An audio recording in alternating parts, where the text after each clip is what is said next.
I know we are living in a day that there's things to be more increasing uncertainty, right?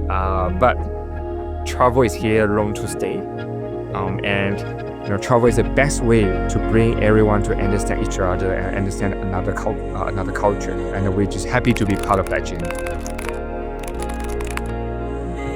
As WiT marks its 20th year in 2025, we turn the spotlight on our community to tell their stories and share their views on the evolution of online travel and technology. Conversations on Turning 20 is the collective story of WiT. As a Chinese saying goes, 以古为鉴，可以知兴替. By using history as a mirror, one can understand the rise and fall of things.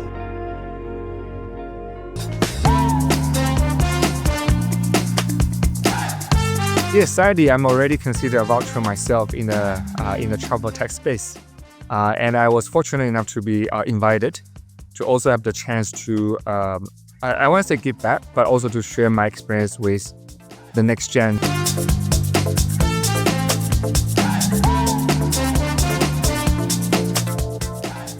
Seeing what myself was seeing now in the Gen Zs, right? That was a very interesting and also another rewarding feelings. And a lot of questions that they ask, right, are great. That those questions is what really get people to start thinking more and more. It doesn't need to be a right or wrong questions, because some of the question is just maybe people haven't went through. So a typical question I have is that in the WiT mentoring session, someone will share me a business idea, but now after doing it for 10 years, my first question will pop up and challenging the person is, do you think it's scalable? Right? What it takes to scale, right? What is the fundamental commonality in the business model that it can scale to the size that you are looking at, right? That's always something that I need to bear in mind, because often we look at one pinpoint that the consumer facing, but there's so many pinpoint a consumer facing. Some of this pinpoint has not been solved. Is that because it's just an individual need, or is that really a common issues that can be solved, right? So really distinguish between the two, then that give you a more visible business that you can tackle. So I think that's something when I was interacting with that also resonate with how my early stage that we also did something that was not so scalable, right? It was doing really the very, very unique and niche activities, like so cool. Like I want to do myself. So one of the first activity we onboarded was parahoking. It's a paragliding experience in Nepal that the one who take you to paragliding also have a hawk. Like if it's landing here, it goes out and coming back. So it's called parahoking, right? It's only 3 people can do it in the world in Nepal. So we onboarded. It looks amazing, right? But with millions of views, because it was such a social media buzz, and there's only 3 bookings ever since we had the activities, right? So what you think is a pinpoint, something of a personal interest, when you really put into a market, is it really scalable? Is it surprise scalable? I won't say there's one big turning point, because I think in the last 10 years, there are definitely 3 turning points. And one turning point are very happening at this moment. So actually, let me just quickly walk through the 10 years of the 3 turning points that I personally think that has already shaped how the consumer travel and what they use, and some that is happening, but yet to see the result. So the first turning point was going mobile. All right, the entire destination services are what accelerated growth was because of mobile, because people are more spontaneous, right? Majority of the booking are happen within a destination, right? It's very different from flight and hotel that you need to book several weeks ahead before you even flying out to another city, right? The entire mobile is really give that spontaneous, instant, on-the-go experience to the consumers. So that is one of the first, a turning point for the entire travel sector. It's enhanced more possibility, right? Even a rideshare, right? Payment, right? All of this was happened because of the entire mobile ecosystem. The second turning point is the rise of social media and content.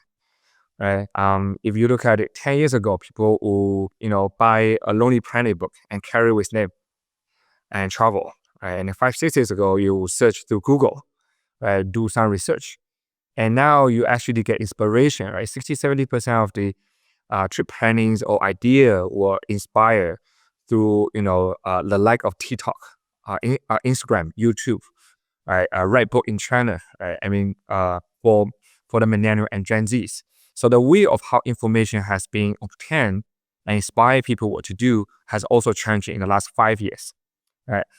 So that's the second turning point. And the third one is the AI adoption, right, which is largely changing how the localization, the service interaction with the consumer, the operational amount of the work in the travel space will be, I can't find the right way to put it, but it will be revolutionized through the easy use of the AI. Right? And I think that is happening at this very moment that we are speaking. So if you ask me, I think these three are the really something I see that changed the fundamental landscape of the travel space. The consumer behavior, right, other than this kind of technology changes, are also changing. That is basically the new generation are travel very different from our parents. Right? If you look at the previous generations, right, people still prefer to join a group tour. Right, join a group tour and everything being taken care of. But in the last 10 years, because of all of this technology advancement, the growth of the FIT, the independent travelers, has accelerated. Right. If you're asking a Gen Z or millennial, have they ever joined a tour group for 5 days? Right. The very likely answer is, huh? What is that? Have not thought about it. Right. So I think that's also changing because of all other, technology advancement in the last 10 years.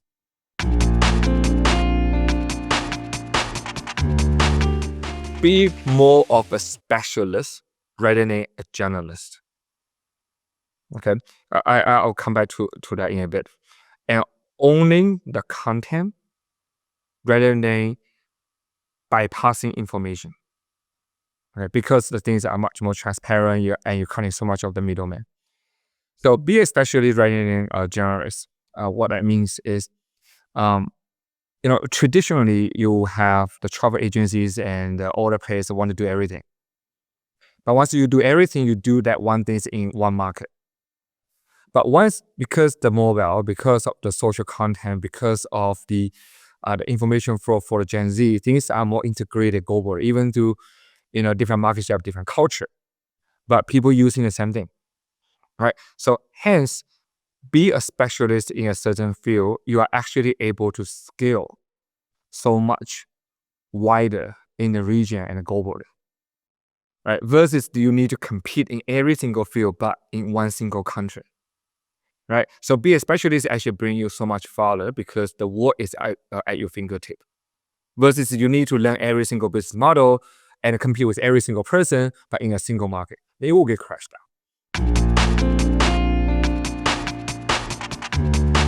The second is what I mean own the content. I don't mean own the social content. It means you develop, like the each of the operator, the hotels, airlines, each one develop the services. And if that services, you're working very closely with a platform and also to your direct consumers, you really learn how to pivoting the services. And then you have the best content to offer to the consumers. Instead of you buy content from others and try to redistribute to other players, right? Traditionally, there's a lot of models that, you're buying from others and you sell to others because there's a lot of information mismatch, right? But a lot of that players has been, exit the business, because the content owner, the one actually providing the services, and the direct to consumer platforms has become more and more closer. right? So, but only the content is what really making the business long-term sustainable, right? Because that's what you have, rather than reselling of other people's services. So Klook is a specialist in a way that we are the leading players in experiences, especially in APAC. So instead of doing every single thing in a single market, we really create the network effect to bridge all the market and all the consumers to book all those amazing experiences in each of the destinations. So we really specialize in going down very deep in each of the subcategory under experiences.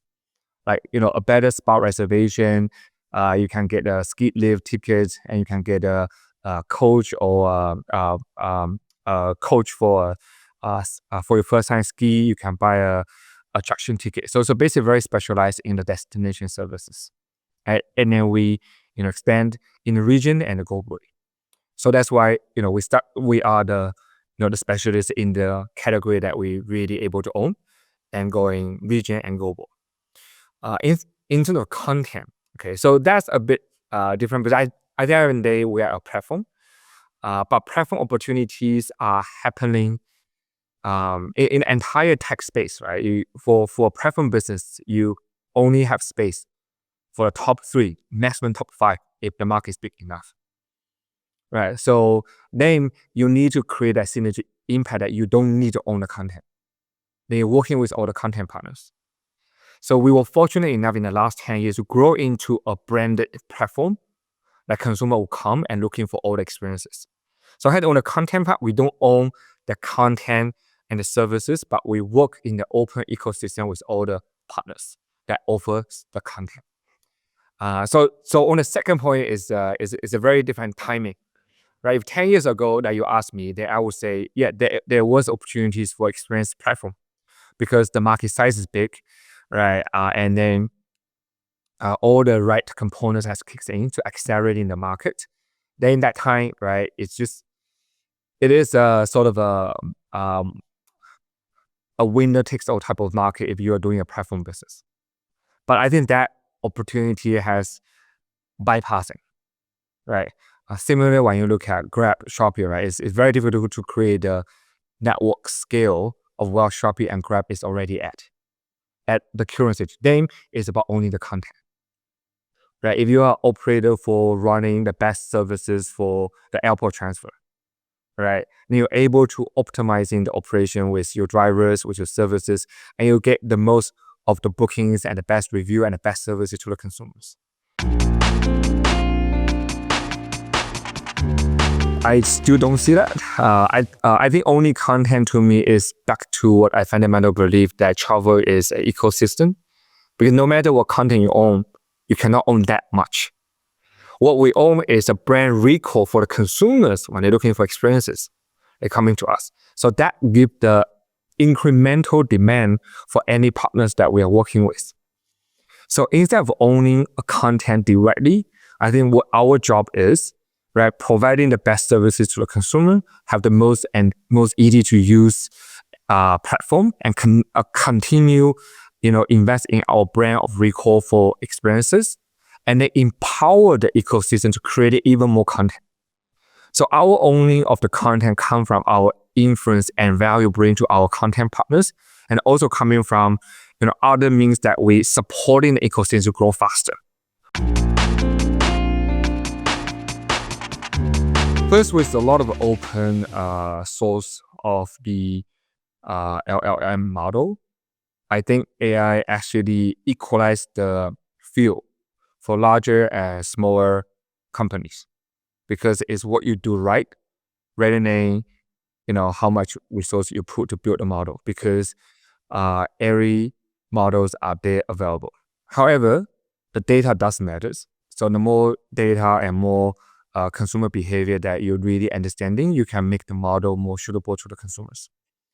So hence, the investment is not high, but data is the field, and then it's really depending how you do the application of the AI in the travel space. So it's a very mixed dynamic how this can put together as a whole. It doesn't mean every company will need to build something that is AI. Okay. But people should embrace because it goes into the day-to-day operation for every single day. So for example, we are working with the we are working with a feature that compare different activity, different tools, because as you know, right, there's so many tools that offer. Sometimes it's very difficult for the consumer to uh, to uh, to uh, to uh, to to choose the most suitable one for them. And as they get used to for all other AI applications, no one wants to read so much content. People want to just have a conversation and know what I want. Just like talking to a concierge who knows me, who recommended me the best tool that's suitable for my own need. Right? So that's something we are building. So to embrace it, right? The content the written content for each of the tools, right? Then we're working with the tool operators. Some of them we embrace actually giving more dimensions of the tools that will help them to better match with the consumer need. Versus the more less embraced one, will just throw all the info, just put information, put the basic information and hoping that the consumer will somehow understand it. Right? You will totally see the two different types. Right? But the solution is there, the tools are there. So at the end of the day is who does the basic operation better, and AI actually help to summarize, to have a beautify the language, to interacting with the consumers in a much more efficiency way. But to be able to provide the base and accurate information, and that's something the sector need to work on together. How is 100% looking from a consumer lens to select rather than favor any partners? I think right now it's almost at 100% because the setup of the company, the platform operational team will always be separate out. Like is an independent team from the merchant partnership, the business development. So their lens is basically they don't know any of the partners. They don't understand who is better, who is good. Their way is basically how it presented to the consumers, and consumer can make the best decisions. So that means if the review is better, right? If the price is matching with the consumer demand, if the inventory availability is there, it will naturally have a high exposures and higher ranking to consumers, right? Like for example, if I give another example, right? There may be for certain tools that it doesn't have availability half time of the week. So like a lot of time when consumer book, they cannot really find in a more suitable time. So the conversion is lower, and it will naturally deprioritize in the ranking and in all the search journey and content journey with the consumers, right? So that's always building around the consumer, right? And then it will result in a lot of the matrix. I mean, it's hard for me to share the exact equation there. It's a very comprehensive equation built by the system with the recommendation algorithm, right? But as long as it's think in the best interest of the consumer, it will get a better exposure and better ranking. It's definitely a race, right? And if you look at it, the entire China tech stock has been ongoing re-evaluation, and DeepSeek was one of the trigger points that people notice is not far away, if not very similar to where US is at, right? And my personal belief, well, is less. It's a lot of AI and data scientists I met in the last 1 to 2 years. What they share that you will always have few large models, right? And then each market, each country, each sector, each expert field that they will specialize. But the specialization, just like how you train a kid, right? All the kid has a brain power to process, and they learn the language. They learn English, they learn Chinese, they learn Japanese as a base language, right? They score A in their English class. They score A in their math class. Okay, and then they need to be trained and being taught for any of the specialized field with the right accurate information, right? With the right interactions, with the right art, right, or cultural sense, right?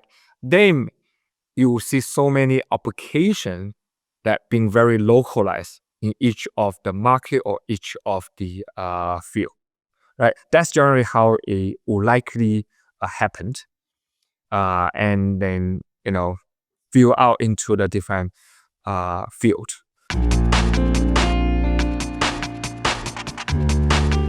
I'm always consider myself as a global citizen. Right. I know we started from Asia, right? Deeply rooted from Singapore, Hong Kong, Taiwan, and many places in Asia Pacific. It's not an easy market to tackle because every single market is a different culture, different payment system, right? So I was joking, right? To do European, the payment you only need to do 1 or 2, but for Asia, every single market you need to do 2 or 3 payment integration. You end up integrating with 40 payment solution companies just in Asia alone, right? And that's the just one example of the diversification of to do a business in Asia Pacific, right? But that also forcing us to set the infrastructure that able to allow each market to build on top and flourish from there, whether it's from language, from payment, from integration with the merchant, right? It built as an infrastructure, and with support coming in to that infrastructure, to that foundation that we have as a core of the platform. So that allow us to be very light extension mode globally. That any place we go in, it just take a year or 2. So Japan as the original market, right? We started in 2 years ago, and now it's already one of the a very fast growing consumer market for us. So I think that's something I'm very proud of. But given my grow up and also Eric's grow up, right? We always consider ourselves as a global citizen. So naturally, I think the diversified experience that Asia brings, right, is something very interesting at the world stage, right? For everyone to understand, Asia is not just one place. I think that's the fundamental what we really believe, right? Is there's no border in the. I mean, there is a border for visa, but there's no border to be a global citizen. And one of the fundamental beliefs for us is always how travel can bring people closer. Right? I know we are living in a day that there seems to be more increasing uncertainty, right? But travel is here long to stay. And travel is the best way to bring everyone to understand each other and understand another culture. And we're just happy to be part of that journey.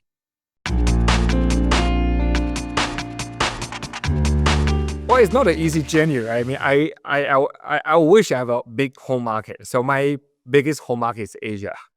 Just similar to Europe, right? I mean, from that perspective, right, our biggest home market is Asia. Yes, unfortunately, we don't have a big home domestic market. But if you look at Asia, when you're taking out China, right, even Indonesia and India, from a certain international perspective, is also a very cross-regional experience for the consumers, right? So there is Singapore, right? Singapore it has to have that kind of a regional connection, right? Hong Kong, similarly, right? Thailand, right? Even Japan is a very fast-growing inbound market globally, right? So we're just proud to have Asia as the home market, and we did the hard work, we did the dirty work, right? Now we hope to bring that business model to the next scale in the global stage.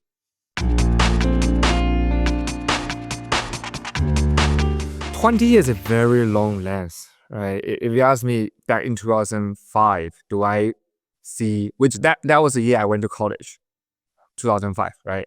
Do I see where I am right now? Do I see how the travel space has been evolving? Do I see the AI coming in that fast pace? I will tell you no. Right? I was still someone who, carry a lonely planet boat and travel around, with information that will not change in 5 or 10 years time. Right? So no, so 20 years is a very, very long range.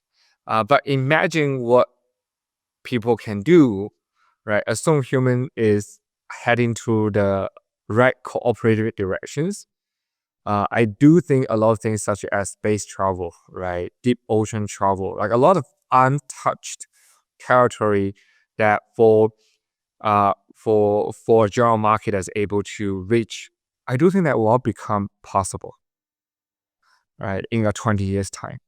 I personally hope to retire in 20 years time too, because I think, the next generation is going to be even more innovative. There's even more equipped of the different tools that help them to do things in a 10 times efficient and better way. Oh yes, I mean, I think now if that operator still exists, which they're no longer running that unique, they're just running the paragliding, because parahawking you need the person who actually with a hawk that they grew up with, right? So it's a very, very neat case. With the current traffic and everything we have, right? We already doing hundreds of paragliding bookings per month, right? You're saying if it exists for the supply, will 10% actually pay a premium to have a parahawking? I would personally think so, right? But that will be more of a supply issue, because the supply doesn't exist anymore. It's very hard to pick. But the early days, there was a lot of small walking tour that really, like you really understand a city. So I did a ghost, the haunted tour in Hong Kong, which actually go through, Wang Jai, Causeway Bay, to all this, 100 years building and the story behind and why it's haunted, right? As you can also know, the Cantonese culture, right, especially in the 90s, 80s, there's so many ghost movies. And all these ghost movies was inspired by all these places. So that was something very, very, very interesting for me to experience. And, ever since that, actually start enjoying some of this kind of walking story type of tour that each city has. In Paris, I did a night vampire tour. They actually walk into different places that has all the vampire stories and the history behind. So I think these are some of the very interesting things that you could find on Klook, and also something I quite enjoy. You cannot prove that they exist, but there's also no proof that they don't exist. So what is it? So anything that cannot be verified or can then it's something very interesting to learn, and then looking at the imagination behind, and then you always keep a very open-minded thought toward anything that's possible in the world. I love possibilities. It's not also a good thing, right? So that's why sometimes I need Eric to pull me back, because when you too many possibilities, you're not stay focused, right? So the idea is how you understand the different possibilities, but also stay focused towards something you truly believe can success.